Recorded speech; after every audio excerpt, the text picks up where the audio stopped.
thank Joe and everyone who helped create this wonderful remembrance of Jordan and kind of continuing his legacy.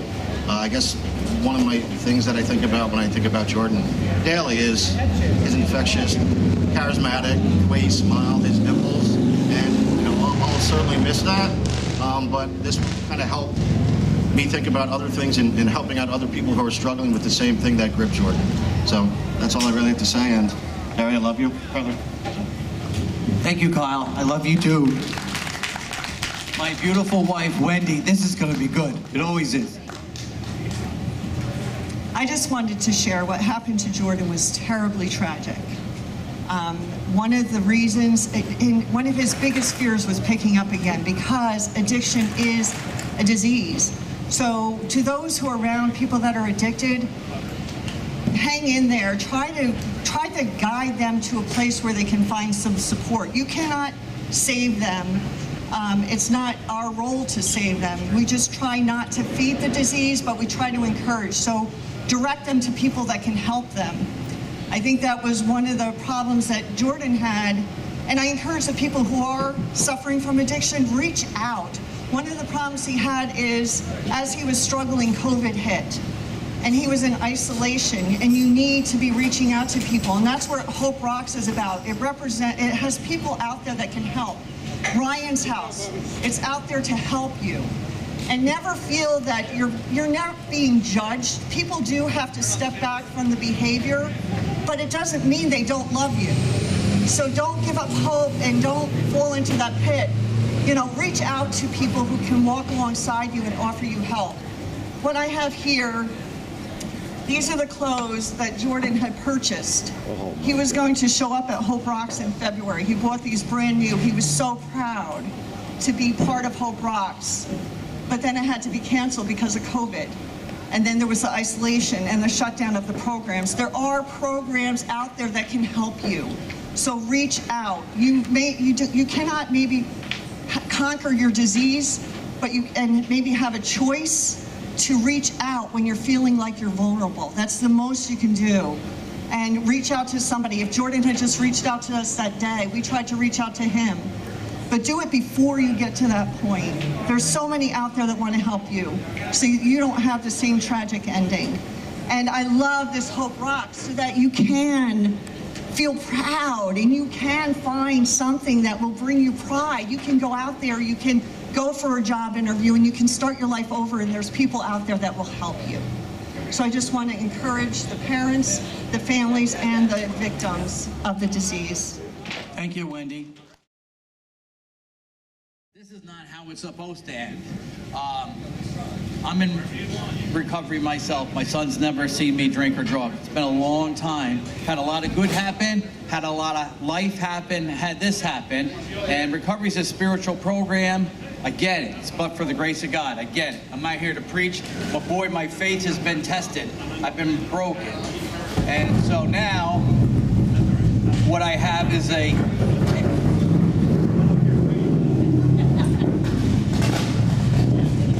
Test it again. So, anyway. Gotta love it.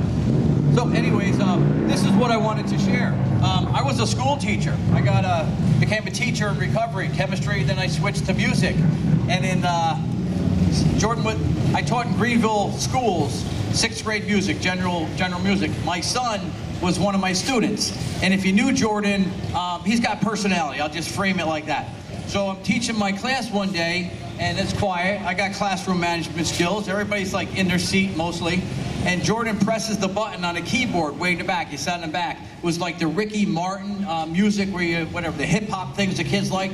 And he's standing up dancing with his eyes closed, smiling, and the girls are loving it. The kids are cracking up. I'm watching it. I'm a teacher, but I'm a parent. I'm like, boy, my kid's got some skills. He's got some dancing skills. My dad, I realized I got to get classroom management, but I'm going to give him 30 seconds. You know what I mean? And I realized he had the gift. His joy was dancing. The kid liked to break it out, dancing. At the same time, the principal walks by, Uncle Stu. My door's open. He looks in, sees my classrooms, all chaotic. And I'm looking at him like, Yep, that's Jordan. Yep, I'm gonna get it under control. I'm sending out resumes tomorrow for looking for new work, whatever. So, anyways, my relationship with my son has been real. It was a real nice 29 years. There's been a lot of adventures, some good, some not so good. Let me see if I can. So I'm gonna dovetail into, my joy is music. My son's joy was dance.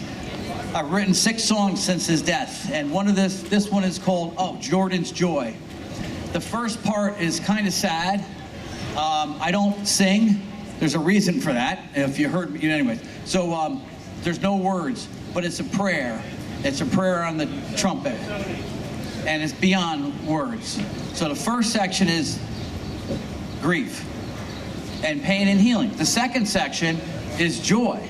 And I want to invite you to take a risk. I know there's some people out here with rhythm that like to dance. If you don't mind getting up and moving your body a little bit, I'm not a dancer either. But I was in my pasture the other day. I raised Black Angus cows now, and I'm playing my little song here, just trying to, get over some grief. And I start moving because the music makes me move, because I got joy in my bones. And my 42 Black Angus cows are like, grazing, chewing the grass, and they're all coming around me like looking at, what is this crazy guy doing? It was wonderful. So I'm inviting you deliberately to get out of your chairs. You don't have to. I was a teacher. You invite people thing to do. They just look, stare at you. Yeah, they shake their, you know what I'm talking about? They shake their heads yes, and they don't do it. But get up and dance for the second section, please. And that would be, if Jordan was here, he would be telling me, Daddy, rock that horn and get these people moving. That's what life's about. So forgive the words. I'm going to ask if we could start that song.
Wendy.